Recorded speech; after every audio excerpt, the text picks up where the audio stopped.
नमस्कार, मी ॲस्ट्रो स्मिता गिरी. आज आपण वास्तूमध्ये सूर्याचं काय महत्त्व आहे हे पाहणार आहोत. सूर्य म्हणजे काय आहे की दररोज उगवणारा आणि दररोज मावळणारा. एका ठराविक वेळेला तो उगवतो आणि एका ठराविक वेळेला तो मावळतो. म्हणजे नियमितता, सातत्य, ऊर्जा, एनर्जी आणि प्रकाश हे देणारं एक सगळ्यात मोठं साधन आहे. त्याच्यामुळे आपल्याबरोबरच म्हणजे जे जे सजीव आहेत त्या सगळ्या सजीवांना सूर्याच्या ऊर्जेची आवश्यकता ही असते आणि त्याच्यामुळे प्रगतीही होते, वनस्पती वाढतात. ती जी ऊर्जा आहे ती जीवनाचा आधार आहे, ती पॉझिटिव्ह एनर्जी आहे. म्हणजे ऊर्जेला सूर्य आला की ऊर्जेचं आगमन होतं आणि सूर्य मावळला की ऊर्जेचा अस्त होतो. त्यामुळे पहा, दिवसभर आपण खूप छान काम करू शकतो. दिवसभर आपण धावपळ करतो, दिवसभर कष्ट करायची तयारी असते आणि ते कष्ट आपल्याला योग्य दिशेने घेऊन जातात. मग म्हणजे काय होतं की यशाला सूर्यामुळे ऊर्जा मिळते, ऊर्जेमुळे यश मिळतं, यशामुळे यशाची दिशा वाढते, आयुष्यात त्यामुळे स्थैर्य निर्माण होतं. आणि रवी म्हणजे सूर्य हा राजा आहे पहा ग्रहमालेतला. मग तो सगळ्या राजासारखाच वागतो. म्हणजे सरकारी कामात यश देतो, कीर्ती देतो, आत्मविश्वास देतो, तेज देतो, आरोग्य देतो आणि दीर्घायुष्य देतो. आपण पहा, डॉक्टरांकडे गेलो की डॉक्टर काय म्हणतात, सकाळच्या कोवळ्या सूर्याच्या उन्हामध्ये बसत जा, की ज्याच्यामुळे आपल्याला व्हिटॅमिन डी मिळतं. व्हिटॅमिन डी म्हणजे काय, हाडं बळकट करण्यासाठी ज्या एनर्जीचा वापर लागतो ती एनर्जी आपल्याला मिळते. आणि सूर्य ज्या वेळेस नसतो, पावसाळ्यात पहा 2-3 दिवस सूर्य नसल्यावर हवा सगळी ढगाळ असते आणि उदास वाटतं. कारण उदास वाटण्याचं कारण काय आहे की ऊर्जाच नाही आहे. ऊर्जा जर नसेल म्हणजे ती पॉझिटिव्ह ऊर्जा असते. ती पॉझिटिव्ह ऊर्जा असते म्हणून आपल्याला काम करण्याची शक्ती मिळते, आपल्यातली सकारात्मकता वाढते, पॉझिटिव्ह काहीतरी कार्य करण्याची इच्छा होते, नियमितता आणि सातत्य असतं. त्यामुळे यश, कीर्ती आणि भरभराट होते. मग अशा या सूर्याला आपल्याला नेहमीच पूजन करणं, कारण आपल्या वैदिक शास्त्रापासून सांगितलेलं आहे पहा, सकाळी उठल्याबरोबर सूर्याची पूजा करावी, सूर्याला अर्घ्य द्यावा, सूर्यनमस्कार घालावे. त्याच्यासाठी सूर्याची प्रत्येक 12 तरी किमान सूर्यनमस्कार घालावे आणि 12 सूर्यांची नावं घ्यावी, ज्याच्यामुळे सूर्याची एनर्जी आपण डायरेक्ट घेऊ शकतो. आता अर्घ्य द्यायचं म्हणजे काय करायचं, तांब्याचा लोटा घ्यायचा, त्याच्यामध्ये थोडंसं कुंकू घालायचं, अक्षताचे दाणे घालायचे आणि एखाद्या लाल फुलाची पाकळी घालायची आणि ते पाणी दोन्ही हात उंच करून कलश हातामध्ये धरून त्या पाण्याच्या धारेतून पाण्याची धार सोडायची आणि त्या पाण्याच्या धारेतून आपण सूर्याकडे पाहायचं. त्या धारेतून सूर्याची जी एनर्जी आपल्याला मिळते ती सगळ्यात जास्त पॉवरफुल आणि पॉझिटिव्ह एनर्जी असते. म्हणून सूर्याला सकाळी उठल्याबरोबर 7 ते 8च्या आत अर्घ्य द्यावं, की ज्याच्यामुळे ती जी कोवळी एनर्जी असते जी सूर्याची, कारण पहा उगवल्याबरोबर सूर्य लाल असतो, नंतर तो पिवळसर होतो, नंतर तो पांढरा शुभ्र होतो. म्हणजे सूर्याच्या तेजाची गती जशी जशी वाढत जाते तशी तशी सूर्याचा रंग बदलत जातो आणि ती ऊर्जा जास्तीत जास्त वाढत जाते. आता सकाळी जी ऊर्जा आपल्याला मिळते ती सुसह्य होते, पण 12 नंतरची ऊर्जा 12 ते 4 ती जास्त तीव्र असते, की ज्याच्यामुळे आपल्या शरीरावर मेलॅनिनवर ते काम करतं. म्हणून 12 ते 4 आपण सूर्यापासून आवरण घेऊन किंवा सूर्याच्या कडक उन्हामध्ये जात नाही पहा. पण सकाळी सूर्योदयापासून 10 वाजेपर्यंतचं कोवळं सूर्याचं ऊन हे आपल्या शरीराला हाडं बळकट होण्यासाठी, आरोग्य वाढवण्यासाठी आणि आयुष्यात स्थैर्य आणण्यासाठी आवश्यक असतं. आता सूर्य राजा आहे, म्हणजे राजाश्रय मिळतो, म्हणजे सरकारी कामामध्ये सक्सेस मिळतं किंवा सरकारी नोकरी मिळते आणि त्याच्यामध्ये आपली भरभराट होते. आता पूर्वीसारखे राजे रजवाडे नाही आहेत. आता काय आहे, सरकार आहे, म्हणजे मंत्री किंवा कोणत्याही सरकारी कामात, म्हणजे केंद्र सरकारच्या आधिपत्याखाली येणाऱ्या एखाद्या कामामध्ये किंवा राज्य सरकारच्या आधिपत्याखाली येणाऱ्या कामामध्ये यश मिळवायचं असेल तर आपल्याला सूर्य बळकट करणं अत्यंत आवश्यक असतं. त्याची ऊर्जा ही आपल्याला सतत मिळायला पाहिजे.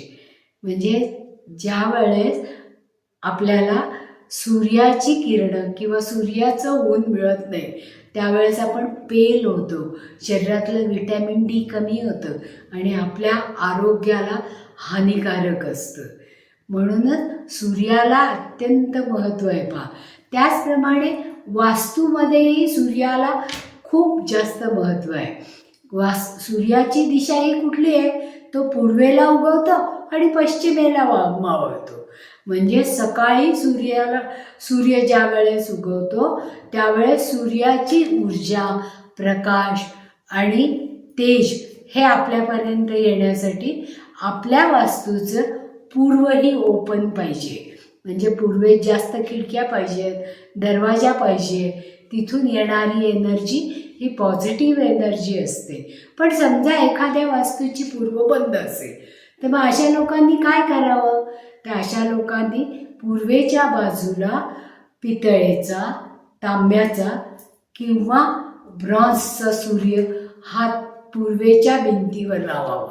आणि जिथे पूर्वेच्या भिंतीवर तो सूर्य लावलेला असेल बरोबर त्याच्यासमोर पश्चिमेला सूर्यफुलाचे चित्र लावायला पाहिजे, की ज्याच्यामुळे ती एनर्जी बॅलन्स होते आणि आपल्या घरामध्ये ती एनर्जी वर्तुळाकार फिरते आणि त्याचा उपयोग आपल्याला जास्तीत जास्त होतो. आपल्यामध्ये असणारा आत्मविश्वास बळावतो.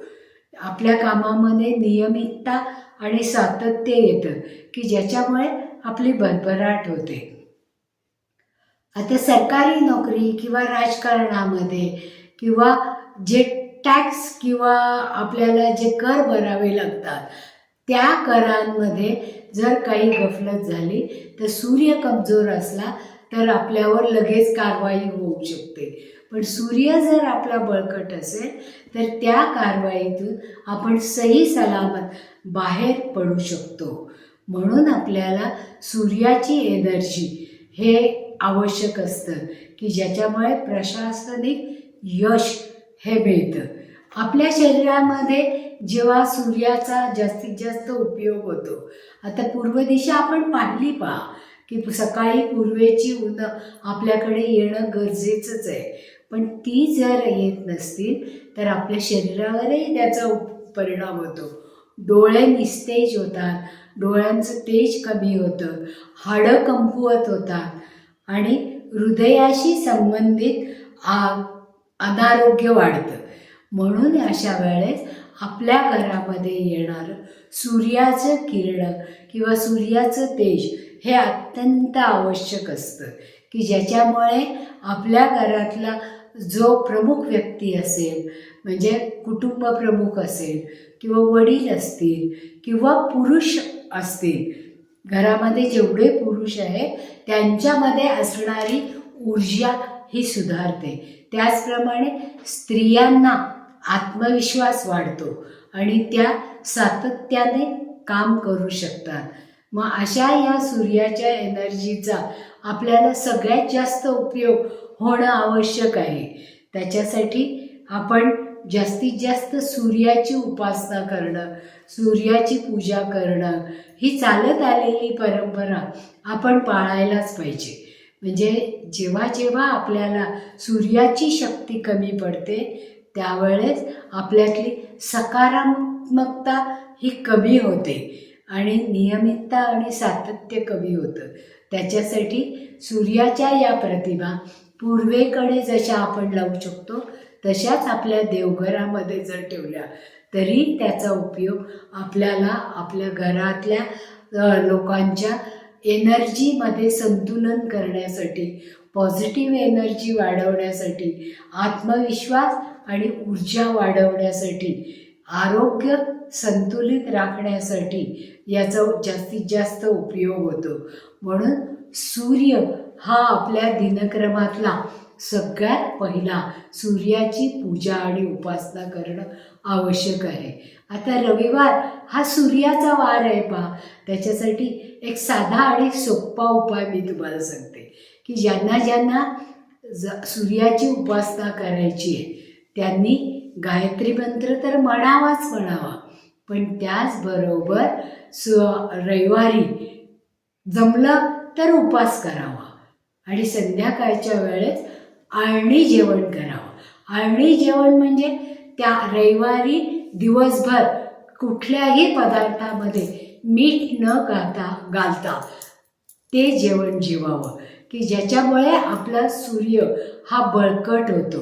आणि ज्यावेळेस आपल्याला सूर्याचं तेज हवं असतं तेव्हा असं हे एक सूर्ययंत्र आपल्या घरामध्ये लावावं, प्रेम करून घरात लावावं किंवा देवाऱ्यात ठेवावं, ज्याच्यामुळे या सूर्याची एनर्जी आपल्याला जास्तीत जास्त मिळते. त्याचप्रमाणे ज्या लोकांचं आरोग्य कमकुवत असेल किंवा ज्यांच्या पत्रिकेमध्ये सूर्याला बळ नसेल अशा लोकांनी हे सूर्याचं पेंडंट गळ्यामध्ये लाल धाग्यामध्ये घातलं तरीसुद्धा चालतं आणि किंवा एखाद्या सोन्याच्या चेनमध्ये हे सूर्याची प्रतिमा, ही सूर्याची प्रतिमा जी हसरा सूर्य आहे, स्वच्छ सूर्य आहे, अशा सूर्याची प्रतिमा वापरावी आणि त्याच्यासमोर काही गलिच्छ किंवा मळकट असं काही ठेवू नये ज्याच्यामुळे त्याची प्रतिमा ढागाळेल. तर सूर्याच्या प्रतिमेबरोबर स्वच्छता आणि ऊर्जा जास्तीत जास्त चांगली आपल्याला मिळावी असं वाटत असेल तर ही सूर्यप्रतिमा स्वच्छ आणि नीटनेटकी ठेवावी. आणि हे अशा प्रकारचं सूर्याचं पेंडंट आपण गळ्यामध्ये घालू शकतो की ज्यांच्या ज्यांच्या पत्रिकेमध्ये सूर्य वीक असेल त्यांनी असा सूर्य घालायला काहीच हरकत नाही. किंवा आपल्याला पुरुष शक्तीची ऊर्जा वाढवायची असेल तर त्यांनीसुद्धा असा सूर्य नक्की वापरावा. या सूर्याच्या प्रतिमेमध्ये डोळे, नाक व्यवस्थित असलेले आणि स्वच्छ असलेले अशी प्रतिमा पितळेची, ब्रॉन्झची किंवा तांब्याची लावावी, ज्याच्यामुळे त्यापासून येणारी ऊर्जा ही आपल्यापर्यंत पॉझिटिव्हली पोचते. आवडलं असेल तर लाईक करा, सबस्क्राईबही करा आणि हीच माहिती तुमच्या सगळ्या मित्रमैत्रिणींपर्यंत पोचावी असं जर वाटत असेल तर जरूर शेअर करा. आणि तुमच्या जर काही आणखीन शंका असतील त्या जरूर आमच्यापर्यंत पोचवा, त्याचं निरसन केलं जाईल. धन्यवाद.